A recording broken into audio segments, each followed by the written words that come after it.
SIFTER.com.au.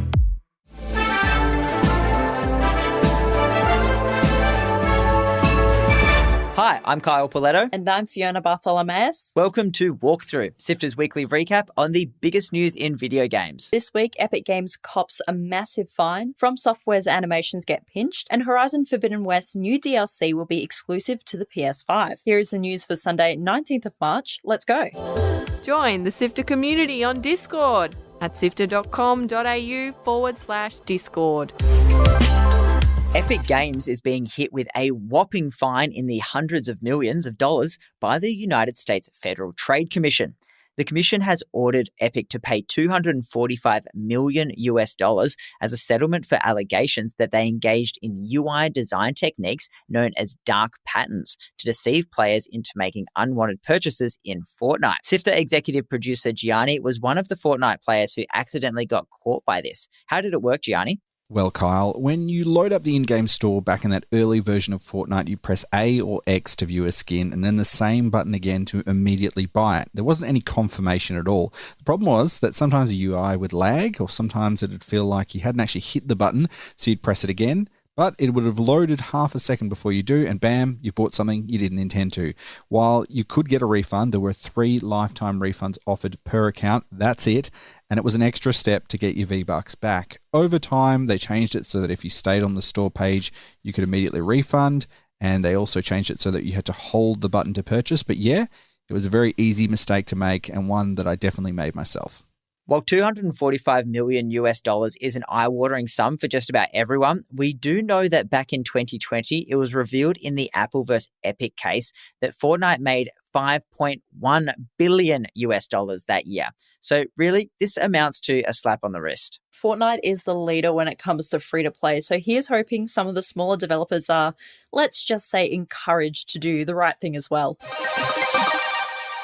Indie game studio Archangel has recently come under fire because of animations in their game looking a little too similar to ones from games developed by Japanese developer FromSoftware. According to a Twitter user and Dark Souls modder Meow Maritus, Archangel's game Bleak Faith Forsaken had animations used within it taken from Dark Souls and Elden Ring series. Responding to video footage comparing the animations, Meow Maritus stated that they did not condone people using their modding tools to aid in exporting animations to including commercial products or sell them on the Epic Games Store. Archangel Studios addressed these accusations on both Discord and their Steam forum, explaining that some of the animations were assets that they purchased from the Epic Marketplace and had been available for several years. As of March 15, the animations that were purchased by Archangel Studios have been removed from the Epic Marketplace and can no longer be purchased. But that's not the only hot water the studio has found themselves in, with another issue raised about the use of AI-generated art in Bleak Faith. On Twitter, it was pointed out that the artwork used in the game's user interface appeared to match the hallmarks of easily available AI-generated art tools. Archangel Studios replied that they heard the concern and would replace the art. They said that they're currently working on new icons and the use of AI-generated art was somewhat of an oversight, but also a decision that came from an honest place.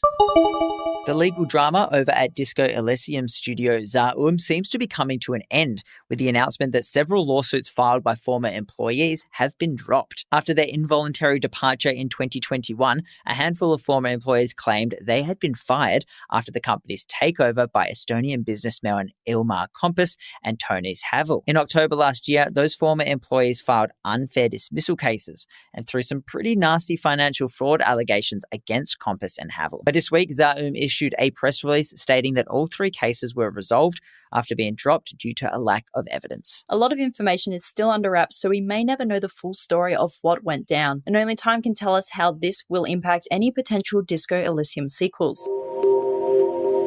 The highly anticipated Australian-made Xbox exclusive Dead Static Drive finally has a release window. Developers Ruben Games have revealed that the nightmarish road trip game will be hitting Xbox, Game Pass, and PC in late 2024. Dead Static Drive is an isometric survival horror game that draws inspiration from cosmic horror, the cinematic works of David Lynch, and the weird fiction luminaries including Gene Wolfe and Ramsey Campbell. Definitely one for fans of the older GTA games and things like Project Zomboid to keep an eye out on. The team at Ruben Games have been working hard on this for quite some time now, and I know most of us here at SIFTER are super keen to finally get our hands on it. Horizon Forbidden West's new DLC is coming out soon, but only to PS5. Despite the base game being available on both last and current gen consoles, Guerrilla Games announced that the Burning Shores expansion would only be on PS5 so they could charge forward with production. Speaking to the PlayStation blog, Horizon Forbidden West director Matthias de Jorn revealed that they had made the difficult decision to cut the DLC from coming to the PS4 in order to focus all their efforts and resources on the current console generation. Horizon Forbidden West is one of the most ambitious cross-generation titles out right now, but this announcement is perhaps a bit of insight into the amount of resources required to downscale games to work across multiple generations. The expansion, which will see players exploring the cityscape ruins of LA, comes out on April 19, 2023. We knew at some point that the PS4 would stop getting DLC, and it's probably a good move. It's time to leave the previous generation behind and focus on what's next. Time is running out to buy digital Wii U and 3DS games. Nintendo has put their digital storefronts for the consoles on death row and will be shutting them down on March 27th. That means there is just over a week to pick up those titles you never got around to. If you're not sure what to pick up, there's a whole host of digital-only games and DLC content that will become impossible to legally acquire after the 3DS stores close. These include Fire Emblem Fates Revelation, the final DLC story campaign for the beloved strategy RPG franchise, Harmo Knight, a cult rhythm game by Pokemon developers Game Freak, and the Pushmo puzzle game series by Intelligent Systems. Sadly, Nintendo aren't making it easy to purchase games on the 3DS store in 2023.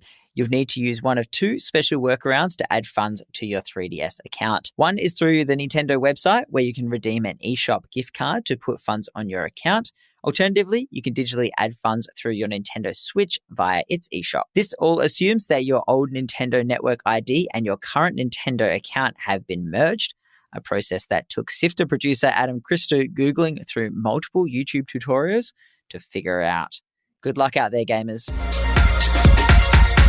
That's it for news. Here are the games releasing this week. Out on the 21st is TCHIA, the latest title by New Caledonian indie devs Awaseb. It's a super cute action-adventure game that has similar exploration mechanics to Breath of the Wild, with the ability to possess animals and objects that fans of Super Mario Odyssey may find familiar. Grab it on PC and PlayStation this Tuesday. Have a Nice Death is coming to the Nintendo Switch this week, a year after the indie hit released to widespread critical acclaim. It's a 2D action roguelike where you play as an overworked Grim Reaper. It's got a beautiful art style and a really fun, addictive gameplay loop. Pick it up on the Switch on the 22nd. And this Friday, survival horror fans are getting treated to another classic remake when Resident Evil 4 Remake comes to PC and current-gen consoles on the 24th. Get ready to run away from chainsaw-wielding villagers in this revamped take on the original. Articles to read, Videos to watch, and podcasts to listen to. SIFTER.com.au.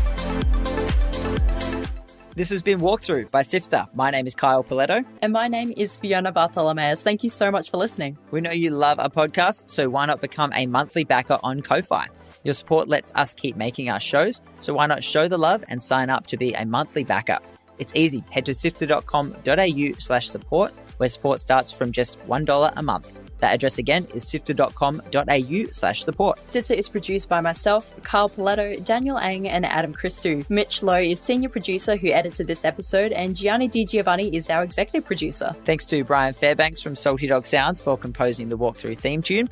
And thanks to both Audio Technica Australia and Omny Studio for their support of SIFTER's 3 podcasts. Thanks again for listening. We'll be back with more news next Sunday.